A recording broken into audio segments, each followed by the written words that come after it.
मुंबई वायव्य लोकसभा मतदारसंघाचे नवनिर्वाचित खासदार श्री रवींद्र वायकर यांचं ग्रहमान सध्या चांगल्या स्थितीत आहे असंच म्हणावं लागेल.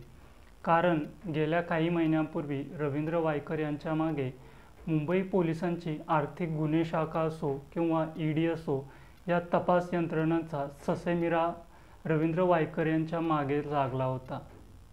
ज्याप्रमाणे एखाद्या व्यक्तीच्या राशीला शनीची साडेसाती लागते त्याप्रमाणे या तपास संस्था हात धुवून रवींद्र वायकर यांच्या मागे लागल्या होत्या. लोकसभा निवडणुकीच्या तोंडावर ठाकरे गटातून रवींद्र वायकर यांनी एकनाथ शिंदे यांच्या शिवसेनेमध्ये प्रवेश केला आणि तिथून पुढे रवींद्र वायकर यांचं ग्रहमान बदलल्याची स्थिती आहे. ठाकरे गटातून एकनाथ शिंदे यांच्या शिवसेनेत प्रवेश केल्यानंतर काही दिवसातच रवींद्र वायकर यांना मुंबई वायव्य लोकसभा मतदारसंघातून उमेदवारी देण्यात आली आणि लोकसभा निवडणुकीत ते मुंबई वायव्य मतदारसंघातून 48 मतांनी निवडून देखील आले.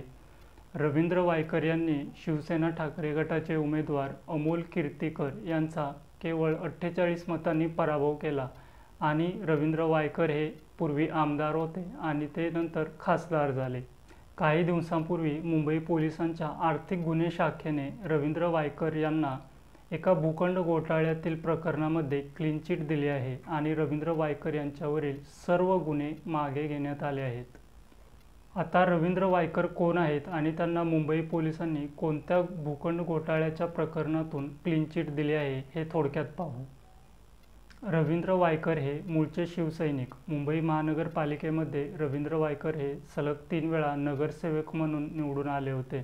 त्यानंतर मुंबईतील जोगेश्वरी पूर्व या विधानसभा मतदारसंघातून रवींद्र वायकर अनुक्रमे 2009, 2014 आणि 2019च्या विधानसभा निवडणुकीमध्ये निवडून आले होते.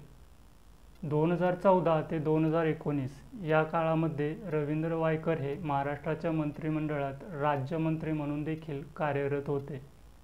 शिवसेना ठाकरे गटात असताना रवींद्र वायकर यांना उद्धव ठाकरे यांचे निकटवर्तीय मानले जात होते. आता कोणत्या भूखंड घोटाळ्याच्या प्रकरणामध्ये मुंबई पोलिसांनी रवींद्र वायकर यांना क्लीन चिट दिली आहे ते भूखंड घोटाळा प्रकरण थोडक्यात पाहू. मुंबईतील जोगेश्वरीच्या भागामध्ये एक भूखंड आहे आणि हा भूखंड महापालिकेने रुग्णालय आणि उद्यान उभारणी याच्यासाठी आरक्षित केलेला आहे. या भूखंडावरती रवींद्र वायकर यांनी ताबा घेऊन त्या जागी पंचतारांकित हॉटेल बांधण्याचा घाट रवींद्र वायकर यांनी घातला होता असा आरोप मुंबईतील भाजपचे माजी खासदार किरीट सोमय्या यांनी केला होता. या प्रकरणामध्ये साधारणतः 500 कोटींचा घोटाळा झाला आहे असा आरोप किरीट सोमय्या यांनी केला होता. मुंबई महापालिकेचा आरक्षित भूखंड पंचतारांकित हॉटेलसाठी ताब्यात घेण्यात आल्यामुळे मुंबई महापालिकेचा महसूल बुडाला आहे आणि शिवाय यावरती बांधकाम करत असताना मुंबई महापालिकेची कोणतीही परवानगी घेण्यात आलेली नाही असा आरोप किरीट सोमय्या यांनी केला होता. मुंबई पोलिसांच्या आर्थिक गुन्हे शाखेने रवींद्र वायकर यांना नोटीस देखील पाठवली होती, परंतु त्या नोटीसला रवींद्र वायकर यांनी कोणतेही प्रत्युत्तर दिले नाही आणि रवींद्र वायकर हे चौकशीसाठी उपस्थित देखील राहिले नव्हते.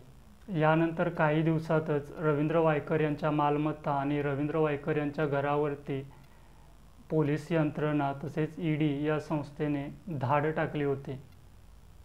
माजी मंत्री अनिल देशमुख, माजी मंत्री नवाब मलिक, शिवसेनेचे नेते आणि खासदार संजय राऊत यांच्याप्रमाणेच रवींद्र वायकर हे देखील जेलमध्ये जातील असं वातावरण त्यावेळेस तयार झालं होतं. रवींद्र वायकर यांनी आपल्यावर झालेले आरोप हे राजकीय सुडापोटी केलेले आरोप आहेत अशी भावना त्यावेळेस व्यक्त केली होती. पुढे रवींद्र वायकर यांनी शिवसेना ठाकरे गटाला रामराम ठोकला आणि एकनाथ शिंदे यांच्या शिवसेनेमध्ये प्रवेश केला आणि त्यानंतर या प्रकरणाचा तपास देखील बस्त्यात गुंडाळला गेला. शिवसेना पक्षात प्रवेश करत असताना रवींद्र वायकर यांनी एक मुलाखत दिली होती आणि या मुलाखतीत माझ्यासमोर पक्षप्रवेश किंवा जेल हे 2च पर्याय आहेत असा खुलासा वायकर यांनी केला होता. भूखंड घोटाळ्याच्या या प्रकरणामध्येच रवींद्र वायकर यांच्यासोबत त्यांच्या पत्नीचं देखील नाव समोर आलं होतं. आता काही दिवसांपूर्वीच मुंबई पोलिसांच्या आर्थिक गुन्हे शाखेने रवींद्र वायकर यांना या भूखंड घोटाळा प्रकरणात क्लीन चिट दिली आहे आणि त्यांच्यावरील तसेच त्यांच्या पत्नीवर असणारे सर्व आरोप आता मागे घेण्यात आले आहेत. मुंबई पोलिसांच्या आर्थिक गुन्हे शाखेने या प्रकरणात एक क्लोजर रिपोर्ट सादर केला आहे आणि या रिपोर्टमध्ये मुंबई पोलिसांनी असं सांगितलं आहे की रवींद्र वायकर यांच्यावरती झालेले आरोप हे केवळ गैरसमजातून झालेले आरोप होते.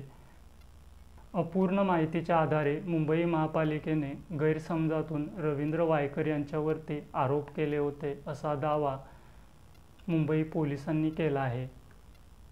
या भूखंड घोटाळा प्रकरणामध्ये रवींद्र वायकर यांचा कुठलाही प्रत्यक्ष किंवा अप्रत्यक्ष सहभाग असल्याचे पुरावे आढळत नाहीत. हे कारण देऊन मुंबई पोलिसांच्या आर्थिक गुन्हे शाखेने रवींद्र वायकर यांना आरोपमुक्त केले आहे.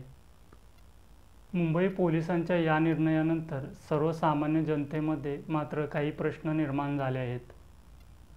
जर रवींद्र वायकर यांच्यावरील आरोप मुंबई महापालिकेने गैरसमजातूनच केले असतील तर रवींद्र वायकर यांच्या घरावरती आणि मालमत्तेवरती ईडीने धाडी टाकण्याचा जो प्रकार होता तो प्रकार हा निव्वळ स्टंटबाजी किंवा त्यांच्यावरती राजकीय दबाव टाकण्यासाठीच होता का, असा प्रश्न लोकांच्या मनामध्ये आता निर्माण होत आहे. तर काही लोकांना मुंबई पोलिसांनी रवींद्र वायकर यांना दिलेली क्लीन चिट ही एकनाथ शिंदे यांच्या पक्षामध्ये प्रवेश केलेल्याचं बक्षीस आहे अशी देखील भावना निर्माण झाली आहे. मुंबई पोलिसांच्या रवींद्र वायकर यांना क्लीन चिट देण्याच्या निर्णयाबद्दल तुमचं जे काही मत आहे ते मला कमेंटद्वारे जरूर कळवा. तूर्तास या व्हिडिओमध्ये मी इथंच थांबतो. धन्यवाद.